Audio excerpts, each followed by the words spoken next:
Hey yo, Black Fists and Red Blades here with a review for the game, Tales of Kenzera. So, this is an action, 2D platformer with the great story about grief of losing a father in an African setting.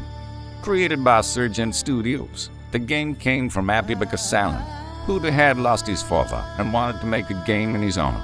The game starts with the first character, and arguably is standing for the same as Zuberi deals with grief and can't face his father. His mother, seeing his struggle, shows Zuberi a book his father was writing and tells him that he had a sudden inspiration come to mind when they learned that he was sick. Trying to come to terms with his feelings, he begins to read and starting the game with the characters all. Standing for Zuberi while sporting a braid hairstyle that looks like a ram's horn sword. I like the unique design sword stood out to me, especially since the entire game has a lot of African influence and designs. Zor speaks to the god of death calendar and wishes to free his father's spirit and in exchange quell the three spirits that eluded death. But the deal made. Zor goes to travel to different regions of Kenzera to help other people in grieving. As a shaman with the powers of Damascus, one of the moon and the other of the sun. Along the way, you fight spirits of warriors and monsters with their own tomorrow, warping their beings into twisted versions of themselves. From warriors still looking for battle to tricksters taking their problems out on others. Zor meets several people still in their grief losing loved ones. Now Zor mainly trying to free his father's spirit, bringing him back to life. But you see how unprepared and immature he is, the stages of grief weigh on him. At first, it seemed like a simple task to him until he had to face the first boss. But with each new boss and challenge, he starts to face his own inner turmoil with death first thinking it can be reversed. Then seeing how it could be staved off, only to become a greater fear, and finally learning to let go when there is no return. The same tomorrow only capable of warping and degrading one's mind and body into the same monsters that you have to battle. All the same, this deep and personal trial for Zor was breath of fresh air to seek for a personal journey and made me appreciate the game even more. The gameplay is great, but I do feel some loose ends to it. For the most part, Zor has a good usual move set for any Metroidvania and action platformer. From the get-go you have a double jump and dash with invincibility frames. There is also switching between the masks too, but that is for battle and platforming. The other grab bag moves are freezing water and enemies, a thrown spear for switch activation, a grappling hook, and all direction smash dash. A glide mechanic and unique to me, but a platform assembly and disassemble depending on which mask you are wearing. Now for combat. The action is smooth and can be very responsive, but how difficult to face however with the jumping and time trials. I don't know what to really say about them, but either there was a lag in my gameplay or something feel a little off. An example is the first jump trial that had a speedy waterway at the beginning where you have time dodging and jumping over spikes. The actual speed of the water was so quick, I face planted into the instable box island twice and occasionally 3 times at the very beginning.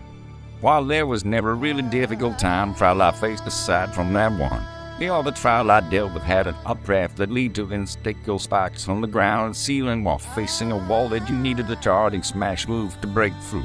The I dislike about the charging move is that it makes sense to put it on or dodge button, but the problem is you switch from using the glide button from your jump with one press to using the dodge button with 3 button commands needing to be simultaneous. You have to activate the aim with the trigger button, aim with a joystick or D-pad, then push the dodge button. A lot of headache from failing a run as restarting from the beginning. A lot of runs I was certain I pressed all the buttons to get that in M-Matrix time only for so you drop like a rock or dash into the wall. The solution to this is to just have the player hold down the dodge button instead of needing to activate the charge attack with the trigger. The trigger to activate aim works for directing the moon mask shots, but it should be automatic for the dodge when there are already consequences for staying charged for too long. You slowly drift down. Then there is the jump. Despite having a double jump, Zor's vertical height seemed too low compared to his lateral. While you could get around with ease, I found it somewhat limited and needed to be a bit higher. This is just my opinion as you get the band of stone and dealing with the spikes. You have to jump over spikes and the waterfalls in order to go back up. The problem, however, is that I felt the jumps were not high enough and required the mid-air dash. Though you could traverse the obstacles, it was so early in the game I wondered how difficult the rest of the game would be. As of platforming, the difficult parts only came clustered assets, causing my character to clip or get stuck on hazards. This only happened once or twice, but there was a fire geyser in the middle of a wall-jumping area you needed to traverse to retrieve a block. I found myself getting stuck on the inner frame of a wall, keeping me from rising and eventually losing health from burns. I eventually made it, but that part needed a lot more tuning to be fair. Your masks allow you to fight in various ways while adding different uses to traversal in the regular world. While the moon mask shot projectiles along with one that freezes enemies in place, the sun mask was a close combat sport into a core. At the beginning, I only relied on the moon for the freezing shot and picking off the enemies from a far bow. Then the enemies got tankier and started wearing regenerative shields requiring specific masks to break them. This to me is a good idea to force the player to utilize what they have, and I don't have a complaint for the enemies. I don't really like the shield golem guys as the flying enemies become greater options. This is mostly due to the jump being short in my opinion, but I still made it through the stages and had more trouble with the jumping puzzles than dealing with enemies. Similar to Hollow Knight, as you strike enemies you edge back to perform greater attacks or to heal yourself. Honestly, the simple combat of shooting or striking was enough for me to get through when I never picked up many of the special moves aside from increasing the moon shots and instant recharges with stronger bolts if you timed the recharge correctly. To augment your powers, there are trinkets to outfits or with allowing small buffs. They were usually hidden away behind the time and jump trials, but I rarely bothered with them as I played. The bosses, for one, they all had interesting backstories and played well into the game's theme of grief and letting go of what they had in store or they were missing in difficulty. I like their designs and themes, but these multi-story tall figures battling through grief with just larger damage sponges that still throw to bam to stone, making them feel lesser than their grandiose stages. I may have died a lot to them, but that did not make it harder, but a learning curve. I died more time to the trials than I did to any cluster of enemies, and it doesn't sit right with me. The game is beautiful when the music set a clear mood that gave me a better feeling of what to expect.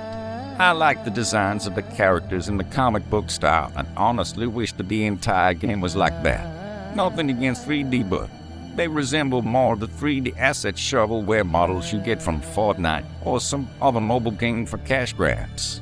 That's just the character models, as the backgrounds and stages remain beautiful and eye-catching. The only real problem was some of the rules being the battles and flaring lights might make you lose your character in the chaos. I love to see some of the African designs in the game. The masks, character designs, and landscapes all give me different ideas and more of a base of what could be told or shown in different games. Tales of Kenzera. It's always a great game with just a few flaws and undercooked parts for my liking. The world feels vast and personal, making me feel for the characters. I like the gameplay and feel a bit underwhelmed at its performance, but it did not stop the story or game from being fun. On a personal note, I did not get to fight the last boss, and I will not spoil any more from here. There is a game crashing bug that prevents it from loading my laptop, but I've seen clips of others battling the final figure. That being said, I don't want someone who complains not to enjoy the game and all bias. Seeing a rare commercial game with an African setting is also more in my opinion. That being said, I want to give the game a 7 out of 10. I enjoy simple games, and this one would easily reach 9 if not for some of the strange glitches plaguing it and preventing me from finishing the story. With that said, I do hope the actor, after Because Sound, finds another way to create another game. Make a second Tales of series we can sink our teeth into and none of the political BS coming from outside. This is Black Fists and Red Blades signing out. Have a good one, y'all.